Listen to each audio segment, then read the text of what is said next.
The beast is back. This is my Utah Airgun's custom matte dubber slug gun, shooting 34 grain 22 cal javelin slugs at 75 foot-pounds of muzzle energy, and we have some serious fun ahead of us today as we head out to the dairy again to take out some pigeons and doves. Now, we've just recently done another video here. We did a goose hunt starting on the water, taking out some geese with the air guns before moving out to the pivots and smashing a few more at some pretty decent distances with the 22-250. It was a fun day, but in this video we are going to be a little bit closer to the dairy where all the pigeons gather, and we'll be setting up amongst the cattle where the pigeons are most comfortable. Let's jump straight into it.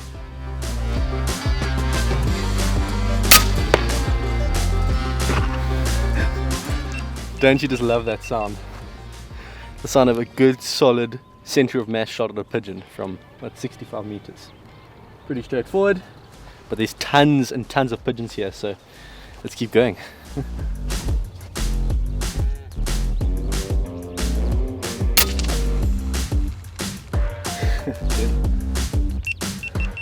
think I just nicked him. I mean, I didn't hear a thump, so I must have just nicked his neck, but he went straight down.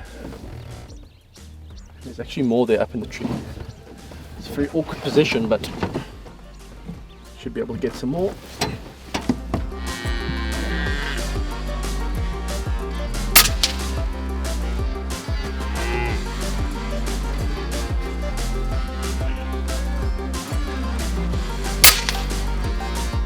Yeah. Easy peasy. Oh, and there's more on the wire.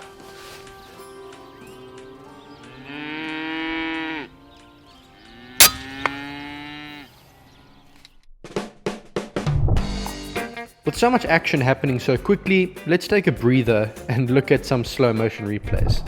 For me, the best thing about slow motion is being able to analyze the shot placement and how it affects terminal performance. But to be honest, with these slugs at this power, everything goes down so quickly anyway. Sometimes you just barely nick the neck and the result is a bit less explosive, but I've got to say there's absolutely nothing quite like a center of mass shot that sends back that thump sound. I noticed that there's a particular shed roof that the pigeons like to land on before coming down to the feed, so I turned my attention in that direction, and it's not long before I found my first victims. Yeah, they know. The moment I line up on them, they know that they have a gun pointing at them. They're a bit smarter than last time, for sure. There's one.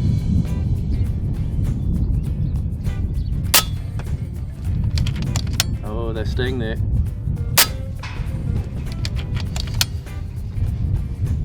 Two down. 2 birds down. Happy with that. I was hoping to have a crazy day like the last time I came here where we shot over 100, but Jethro the farmer is telling me that they don't like this new feed that they're giving the calves here. The old feed, they preferred it more for some reason, so they are still circling around. We might get a few more shots, but it's not going to be as crazy as last time. Oh yeah, now I'm on. I think my gun's shooting a little bit high, so from now on I'm going to just... Actually, I'm just going to re-zero for a few clicks down and we should be good. Okay, look away now if you're sensitive to decapitations, because this dove gets a javelin in the wrong place and loses his head entirely. That's the massive hollow point doing its job. I turned my attention back to the wire where I'd got a few pigeons down earlier. This wire is between 100 and 120 meters away, depending on what point I range to. And oh look, here comes another pigeon.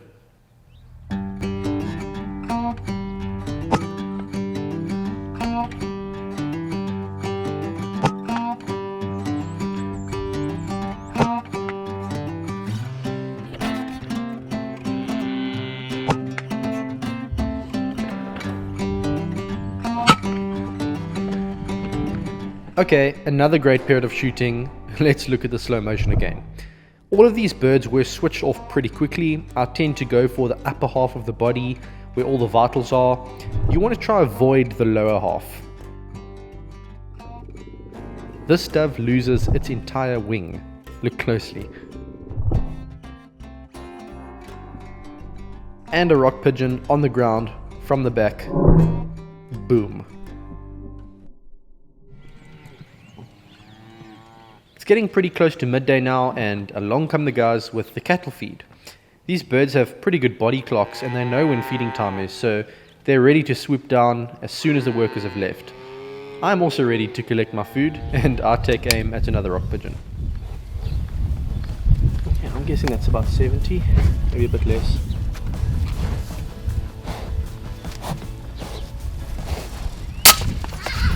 Done. Easy peasy.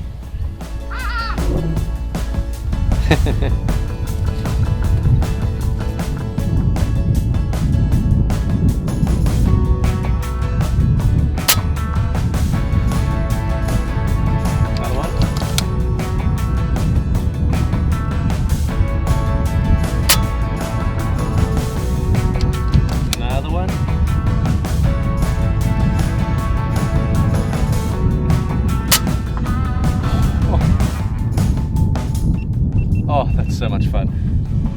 Okay, Nicole, you go. 8.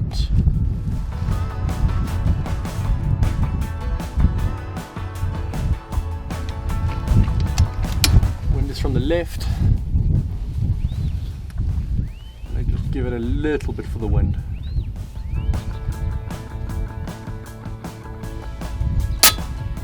Oh, not enough. Hold a mill for the wind.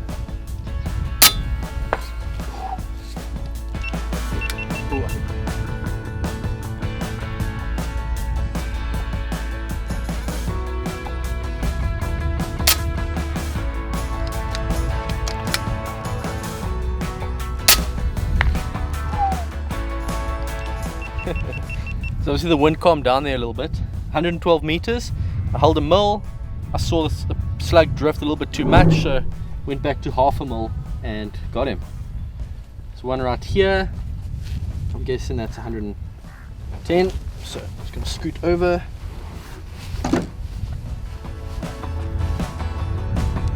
Record again. I'm going to hold half a mil.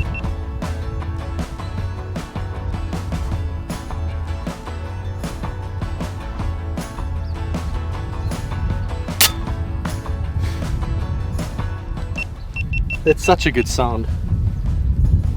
Whew. Okay, it's down there. I'm gonna go 120. 120.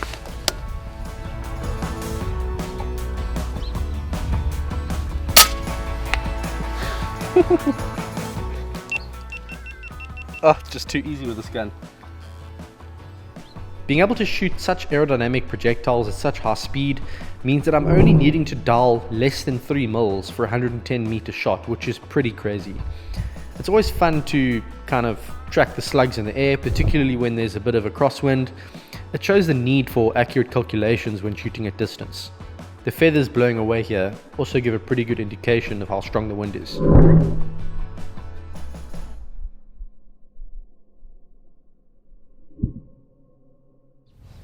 Right, so those pigeons are back on the roof as expected.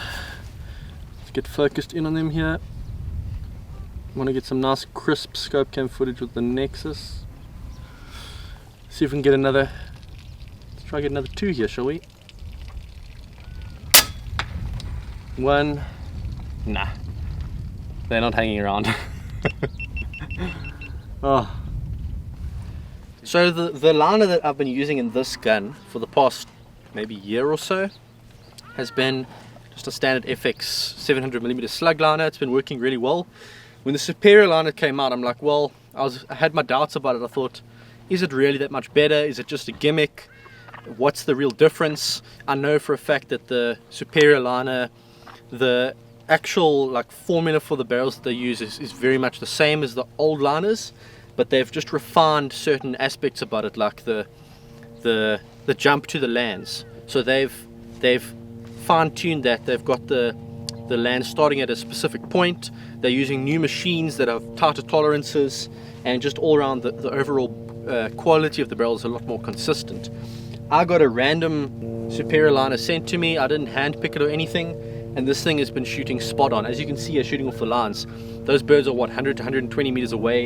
I'm resting on the back of a truck on one point, pretty awkward, and I've been smashing them. So it's super accurate, really happy with it. And with these Patriot slugs, which I'll put a link to down below, they pack a huge punch, big hollow point, massive expansion, very soft lead, which is perfect for like a low power rifle like an airgun. It's the absolute best setup you can possibly have for stuff like this, where you're shooting at different distances. You don't always have time to range everything to the T.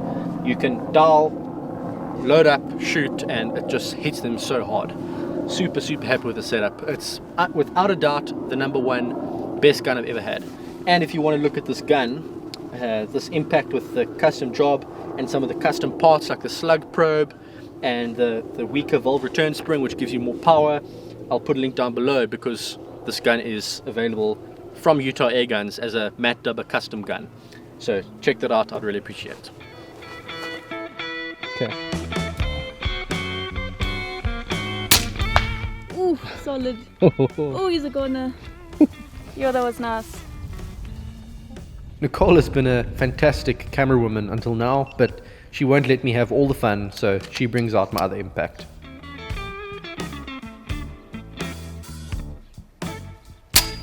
Ooh, yes. He's down. Okay, let's do this. I'm actually only going to hold half a mil for the wind, something like that. Oof. It was even less than half a mil. I should have actually held almost nothing. So the wind has calmed down a bit. Well, now we know. So if they land there again, no wind. Standing on my tippy toes, shooting pigeons.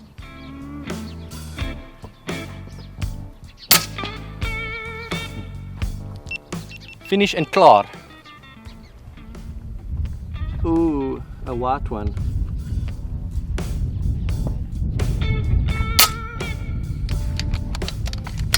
What happened there?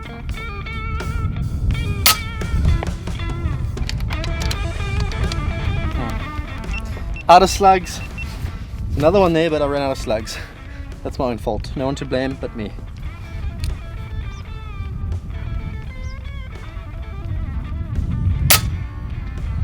Ooh, dead. 2 white ones down. Don't often see white pigeons out here, but glad to get them down. Here are Nicole's shots in slow motion. She was using an Element Titan scope with an APR-1C reticle and shooting FX hybrid slugs at close to 1,000 feet per second out of a 600mm barrel. Of course, it's pointless having an awesome setup if you can't shoot, but as you can see, Nicole can shoot.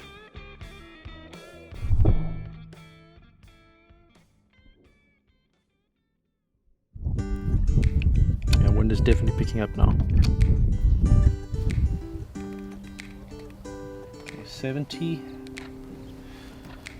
Let's get these guys focused here. That looks good.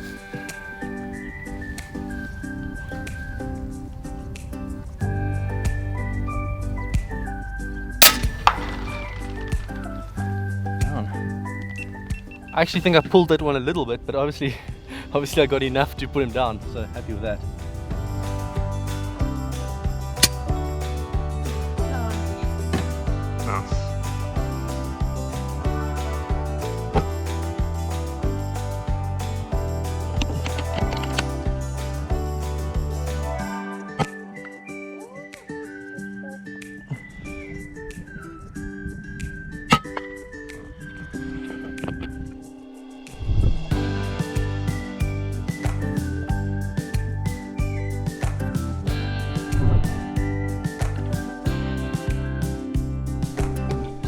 I know we could watch scope cam hunting footage forever and ever, but that's where we're going to have to call it today.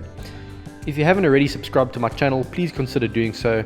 I have hundreds of other videos showcasing the best airgun hunting from all over the world, and I'd love to see you again. Thanks for watching, and I hope to see you next time.